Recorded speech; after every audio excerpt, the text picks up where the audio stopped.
कहानी का नाम शक्ति का संगम।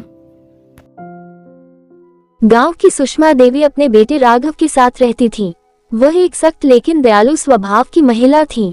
राघव ने शहर में पढ़ाई के दौरान सीमा नाम की लड़की से प्रेम विवाह कर लिया।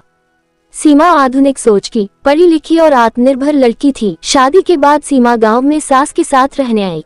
दोनों की सोच और रहन सहन के तरीके बिल्कुल अलग थे। सुषमा देवी को लगता था कि सीमा गांव की परंपराओं को नहीं समझेगी और सीमा को लगता था कि सास उसे कभी स्वीकार नहीं करेगी। शुरुआती दिनों में सीमा और सुषमा देवी के बीच छोटी छोटी बातों पर बहस होने लगी। सुषमा देवी चाहती थी कि बहू पारंपरिक तरीके से घर संभाले, लेकिन सीमा आधुनिक तरीकों से सब कुछ करना चाहती थी। राघव बीच बचाव करने की कोशिश करता, लेकिन हर बार असफल रहता। एक दिन गांव में एक बड़ा आयोजन हुआ।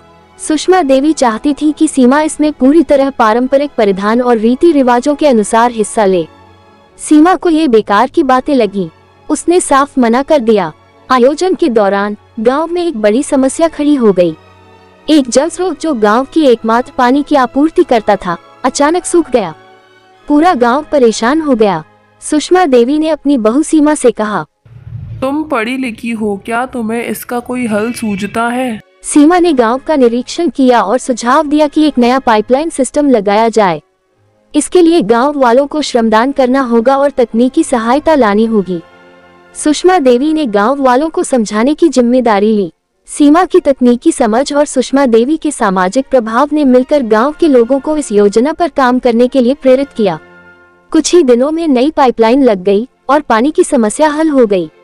इस घटना के बाद सुषमा देवी ने सीमा की समझदारी को सराहा और कहा, मैंने सोचा था कि तुम हमारी परंपराओं को नहीं समझोगी, लेकिन तुमने आज साबित कर दिया कि नई सोच और पुराने संस्कार मिलकर भी बड़ी से बड़ी समस्याओं को हल कर सकते हैं। सीमा ने सुषमा देवी के पैर छूते हुए कहा, और मैंने ये सीखा कि पुरानी परंपराएं हमारी जड़ों को मजबूत करती हैं। इन्हें हमें छोड़ना नहीं चाहिए कभी भी। इस घटना के बाद सास बहू का रिश्ता मजबूत हो गया।